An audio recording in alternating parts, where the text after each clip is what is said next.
put one in my head where you hit her. I was standing behind her, so yeah, it was probably about like that, something like that. Okay, right here. Yeah, maybe down farther on the side, but it's probably kind of the side top. But because I think I did it with this hand. No, it was probably this hand because I'm right-handed, and that was my stronger hand. So yeah, it was probably this. And you were behind her. Yeah, I was behind her, and just whack. And she was where? Sitting in the floor, like in front of the TV and the rat cage. Okay. It was right up against the rat cage almost. I had to kind of wait for her to get in a position. I didn't want her to like fall over on the rat cage. But so I whacked her with that, and she's like, ow, and started crying, and she's like, oh God, I'm sorry, my God, I'm sorry, and just saying I'm sorry over and over mostly. And so I whacked her again, and she jumped up, and I couldn't believe it didn't knock her out. I hit her. It's all kind of a blur once it started happening, but I hit her, I think 3 times, maybe 4. But with each time with the same cutting board? Yeah. And as hard as you could. Yeah, I mean, every time I got harder, because I was like, She's not going down. Yeah, so I'm like, why isn't she unconscious yet? Because you think when you hit somebody and hit her, going to go, because you see it on TV. Yeah. Did she resist? Yeah, she, like I said, she jumped, she was yelling, God, I'm sorry, and, let me go, I won't tell. And, after I hit her a couple times, I finally just had to, jump up and grab her, and I couldn't believe how strong she was. I barely held her down. I like to never got her down to the ground. I had to, I didn't want to choke her, because like I said, I wanted the body to be pretty much perfect. So I didn't want to leave the marks around her neck or anything. So I just clamped my hand over. Were you behind her, or were you looking? Yeah.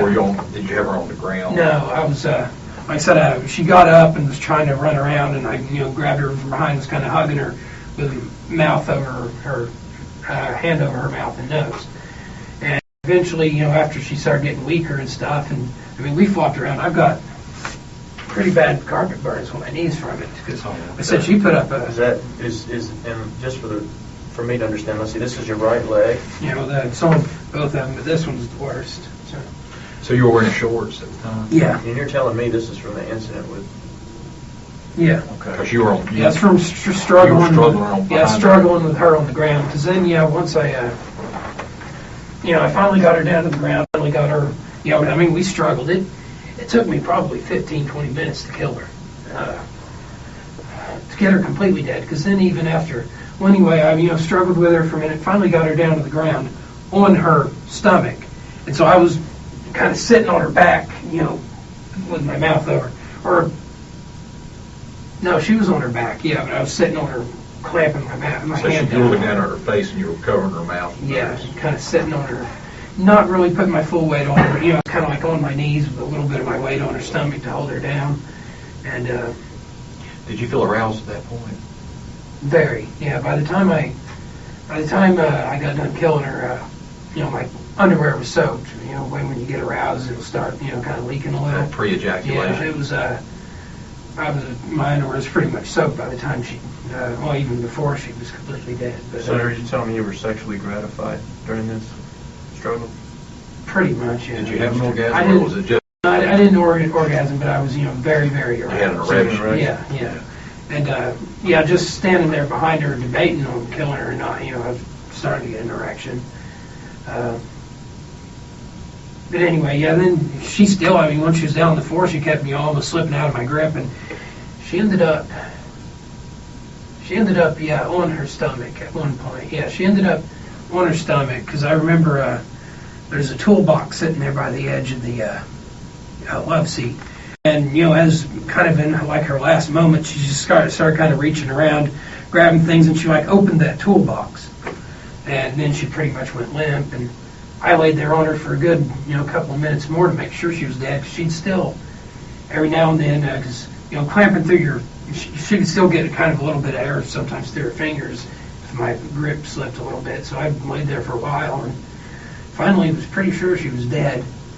Flopped her over, and then about 30 seconds later, she took a breath. So I had to jump on her and do it again. And it took probably several more, it probably wasn't as long as it seemed like, but it seemed like it took her another 5 minutes to get her limp then. And then finally, when she was I was pretty sure she was dead again, I jumped up and grabbed the duct tape and put it over her mouth and nose because I was getting tired. My arms were getting sore from clamping down on her for so long. So you could give her a tight seal on her lips. That way you wouldn't have to hold her anymore. Yeah. You could ensure it was gone. Yeah, I could make sure she didn't start breathing again this time. Okay. And then, once I got her taped up, I drug her into the bedroom so I could open the front door and wheel her bike in. Mm-hmm. Where'd you put her when you put her in the bedroom? Just there in the floor, like between the computer desk and the bed. I just wheeled her kind of right through the door, far enough that I could close the door so I could open the front door without anyone seeing. Do you remember any of your neighbors seeing you talk to her that day right before she went to the apartment? Unless they were looking out the peephole or anything, I don't think any of the neighbors had ever seen her talk to me at all. Okay. But, and, that was one of the things I was always so nervous about is, with the apartment right across from me, they had a door with a peephole, and I'm, what if they're looking out the peephole right as I grab the kid, something like that. So anyway, you took her back in there, then you went outside, and did you get the bike? Yeah, I got the bike, wheeled it in. First, I stuck it in the big walk-in closet just to get it out of the way. My head's so low to the ground, it wouldn't have went under the bed until I removed the pedals and everything. That was the main, what I thought, all along was the main flaw in my plan, because with my plan to eat her and everything, it seemed like the bike was going to be a lot harder to dispose of than the body. So you'd given some thought about, hey, I got to get rid of this bike. Yeah. And then I never, like I said, I never actually had sex with her. But after I got her bike in, she was laying there in the bedroom, and I stripped her clothes off of her. Where'd you put the clothes after you took them off? At that time, I just threw them in the floor, and they were all wet and smelly. She'd wet herself when I was choking her. But I took her clothes off and licked her nipples a little, and kind of smelled her vagina, and I kind of got the tip of my penis in her, but that was it, because I was going to try to have sex with her right there. But when you say in her, can you describe what body part that would be? Her vagina. Okay. I didn't even, like I said, I just kind of, I was going to, but the way she was laying right on the floor, I couldn't really get to her very good, so I just kind of tip of my penis kind of rubbed her vagina a little bit. It might have, as far as DNA goes, there might be some of that pre-ejaculate on her. But did you take all your clothes off? Yeah, as soon as I got the bike in, I stripped myself down, then stripped her down, and was going to have sex with her, and found out I couldn't, so I was going to move her. Into the living room onto the couch, where I had a big beach towel. It's in the box with her, a big red beach towel that I had bought to lay down on the couch so I didn't get anything on the couch. Were you thinking at that time? Were you thinking about hair, blood? You wanted to keep that from off your couch. Blood and sex fluids and stuff like that. You didn't want somebody coming in later and analyzing the couch. Yeah, pretty much. Yeah. And so I was going to drag her in there to the living room, but she, big for her age. Paper said she's 110 pounds, and I was having a hard time, flopping her over and rolling her around and dragging her around. So I decided just at that point, because that was the reason I'd always wanted to. My plan had always been to behead them while they were alive, was so the blood would coagulate and I could get all the blood out, like you would when you butcher an animal. And that way, so both of the meat wouldn't be bloody, and so when I put her in my bed, hopefully she wouldn't leak any blood out on the bed and stuff.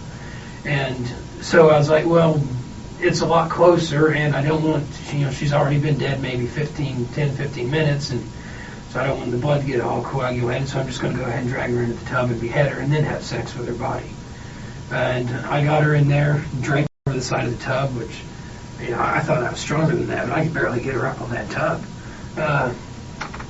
And got a big knife. It's in it wasn't a butcher knife, it's one of the knives in my collections. Well, it's the only knife in my collection, really. It's this big, ornate, dagger. And it always seemed like it was pretty sharp, so that's what I was going to use. And I got her in there and propped her over the tub, she was out of the tub with, just like her head, over the edge, hanging into the tub. And I, kind of got her, I put a rubber band in her hair so it'd be out of the way, and because I didn't even want to, like I said, I wanted the body perfect and clean. I didn't want to get blood all in her hair, so I'd have to wash it and everything. And so I started sawing at her neck. And I couldn't believe the amount of blood that came out of a girl that small, and it was already all clotted and everything. Was it going down the drain of your tub? I had a bowl, a big, white bowl. It's in the kitchen on top of the microwave. I was going to try to collect, a lot of the blood in that, probably taste of it. And but then when it started coming out, it was, pretty much hard to get to go where I wanted it. And like I said, it was already all dark and clotted and gross looking anyway. So yeah, most of it was just going down the tub. I had the water running, and it still almost clogged the drain. It was so clotted already.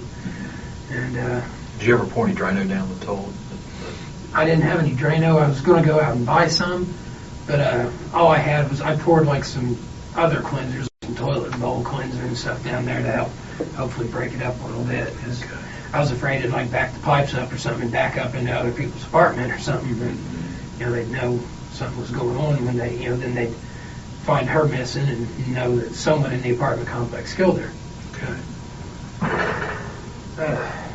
So you had trouble sawing her head off? Yeah, that's what, I was trying to remember where I was. Yeah, I went, got, I guess, to her spine, and I just sawed and could not get it at last. And I was pretty much exhausted by then. And like I said, as soon as I hit her, I wished I hadn't started this, but, as soon as I hit her the first time, I was like, well, now it's too late. I can't stop now. Yeah. I mean, that was the only reason I even went through with any of it. And then, like I said, I was disgusted at first, but then once I was climbing down on top of her, holding her down, choking her, I got aroused again. Okay. But so at this point, I was just disgusted. I was like, God, this mess. And because I couldn't even keep the blood in the tub. It was running down her and right down inside of the tub into the floor. And, I was like, at this point, I'm just clean up this mess and get the body out of here. I'm not even going to have sex with her. Okay. And so I was already pretty upset. I can't believe I did this. Wish I hadn't did it. Wish I could take it back. Right. And so at that point, did you start thinking of coming up with a plan that I won't get caught? Yeah, I had to change all my plans since I was going to be a body. And were you thinking about how am I going to dispose of the body and how am I going to dispose of the bicycle? Yeah, I had bought that big Rubbermaid container she's in. I had bought that specifically for this too, but not Can for... you describe that for us, since we don't have a picture of it here? It was just a big, I think it was like 50-liter, big gray, Rubbermaid container, like storage container with a, lid on it. When did you buy that? It's been weeks. Probably from Walmart? 3 or 4 weeks, yeah, from the Walmart Supercenter in Norman. Did you, and you bought it for the purpose of your plan? I bought it for the purpose of, because like I said, I wanted to keep the body around for a couple of days, but I wanted to still be able to eat it when I was done, so I didn't want it to go bad.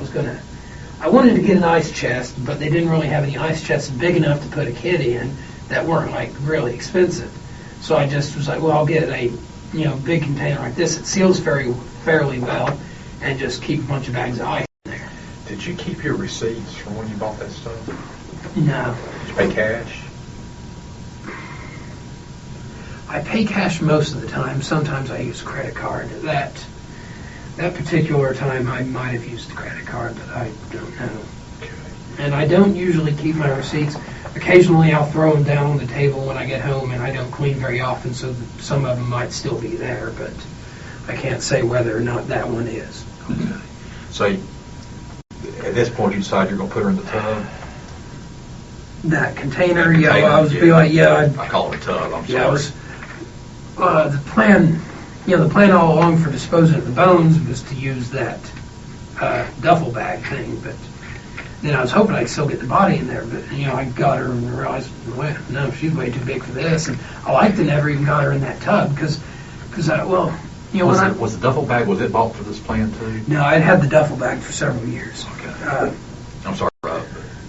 But anyway, and when I said from about 4 to, I was probably more like 5 to 6:30. I was online talking to that girl in California while the half beheaded corpse was sitting there in the sitting up propped against the tub draining. Because was in your mind that I need to set up an alibi for where I was?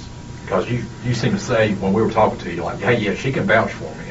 No, I came up with that after. I mean, I was just genuinely.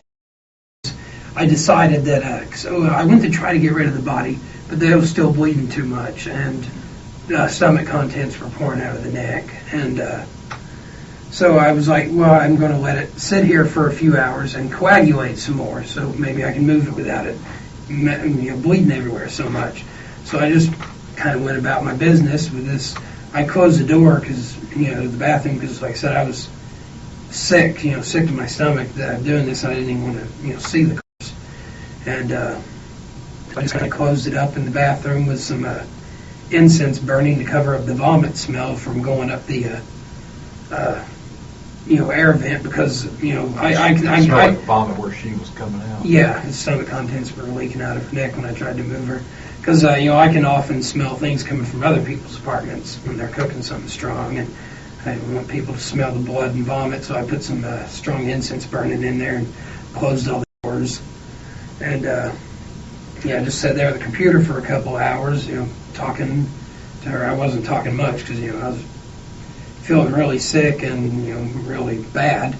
I mean, I was literally physically sick, partially from what I did, and partially I was wore out and sweating and hot from the exertion, and I don't do well in warm temperatures. It's just sitting there in that was part of what was making me sick, sitting back there in that office, because it was, even in here it's too hot for me. It feels pretty good in here, but I grew up in a house, my parents kept it like 70 degrees pretty much all the time in the house, so anything over 70 degrees I start to get hot. So I was just sick to my stomach about the vomit, but I was sitting there at the computer talking to her until, well, then about that same time, I was talking to her, but I was also occasionally stepping outside, helping them look for the girl, stuff like that, kind of setting it up an alibi there, and acting like I was all concerned about her missing. When did you first notice they were looking for her? Pretty much right after I killed her, I looked out and I noticed the dad got home a little early. It seemed like he was home before 5, I think, and it was probably about 5 or so. I noticed him out there starting to walk around and get in his truck and drive around, and then I went out there one of the times specifically so he could ask me, have you seen her, and I could say no. And so he did, and I was like, and I told him the story. The last time I saw her come home from school. She went upstairs, came back down, got on her bike, rode off. That's the last time I saw her. And then, like I said, I was stepping out there occasionally, acting, like I was keeping a watch for her in case she came back while Dad was gone, and talking to the manager and all that and stuff. And, I hope they find her soon. This is horrible. Just kind of setting up and making myself look concerned, but not too concerned, because then that would make me look suspicious too. So, and then finally, about 8 o'clock or so, I told him, I'd like to stay out here and help, but I've got to get back to bed because I got to, work early in the morning.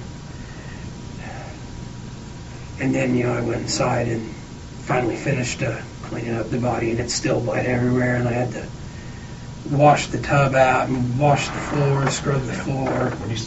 To get the body in the tub, do you have to cut limbs off? Or? No, she's not cut up at all except for the neck. So you just basically compacted her body? Yeah, and by that time, that was the reason I had such a hard time getting her into that, is because by that time she was already stiff, and she had been in like a kneeling position on the tub, so her legs were like all bent up like this. And, I couldn't get her knees to go down far enough to get the lid on. That was the main reason it was taped on at first, because it wouldn't go down far enough to snap on. So I snapped it on and taped it down so it'd stay snapped on. And then yesterday I went in there and, taped it more to seal it, and, in case it started smelling. The smells wouldn't get out. Smell out. The clothes that you were wearing during all this, did you put those in the box with it? No. I still wore them the next day, even though. So you didn't get much blood? I didn't. Well, every time I'd go, I wore them when I was choking her. But then, when I was cleaning up the messes and cutting her head off and everything, I took my clothes back off. So except for a pair of underwear, a pair of gray underwear, which I think I stuck back in my underwear drawer. I didn't get anything on them either. So it was just in the tub, it's just her body and the clothes she was wearing? Her body, yeah. The tub being the blue. The blue. Yeah, the blue. I call it a tub. But to be different from the Yeah, bathtub, but you're talking about the...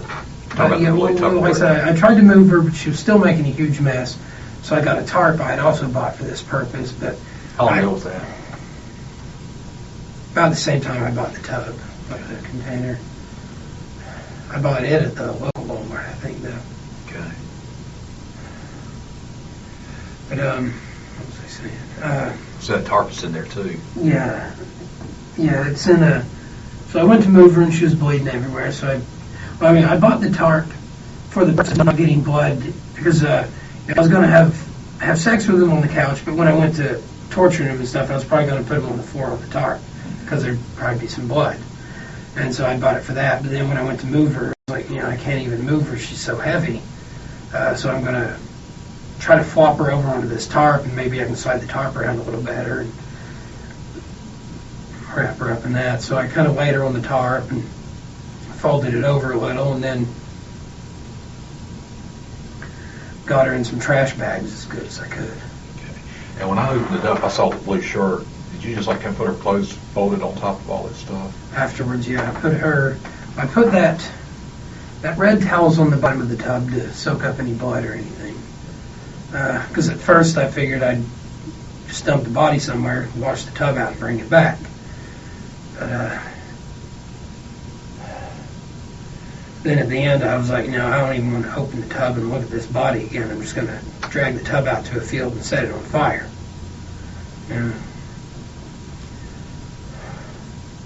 Because I'd been part of the plan all along. If somehow I wasn't able to eat them and there was a body left over, because here until just a week or two ago, we were having like a really bad drought. Fires were just breaking out all over. So I was just going to drag her out to a field and set it on fire. And you have a big fire. Yeah, fire had burned most of the remains and kind of destroy any like hairs and DNA evidence I'd left in the field, hopefully. God, I'm tired and sick again, but so anyway, I got her into those bags, finally got her into the tub, but couldn't get her knees in there. I finally was able to maneuver a little in there. I could get the lid at least halfway on, and I taped it down. Okay. You duct taped the ceiling. Yeah, I did that yesterday. I completely sealed it. And when did you take the bike apart?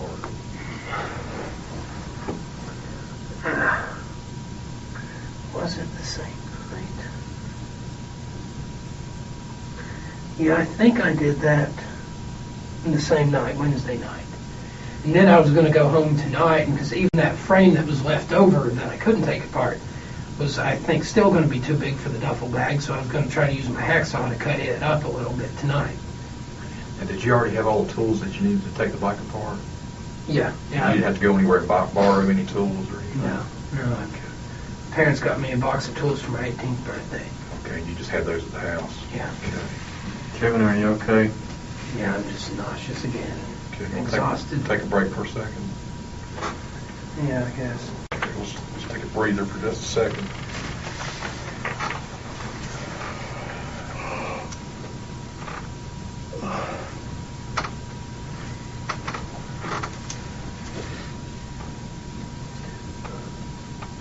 I stink. Just like a shower. Yeah, I got him to let me wash my hands and face a little right before they brought me in here. We're saying we've been up since about 7 this morning. We've been going all day and out in the sun. So you're not. You okay, buddy? Probably ought to get somebody just to check him for the check. I think we're done. Go ahead. Okay. Have them bring somebody in to make sure he's okay. Hello? We're going to get you some help here.